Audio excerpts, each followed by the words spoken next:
Hey guys, I will show you how to fix this problem on Windows system. So in the first step we need to open Google web browser and then just clear all the browsing data. After that we need to just press Windows key plus R key together to open run. Once we are here, we need to type here temp and click on OK. So click on continue, and once we are here, just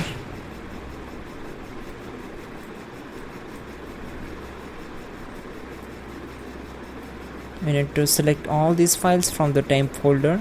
So press Ctrl plus A key together to select all these files, then right click on it and select delete.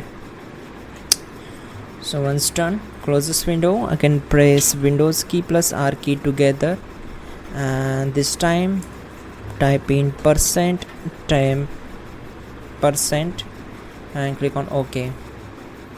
Again select all these files together, right click on it and select delete. Check this box and click on continue. Again check this box and click on skip. So once done, close this window, just restart the system and your problem will be solved. You're good to go.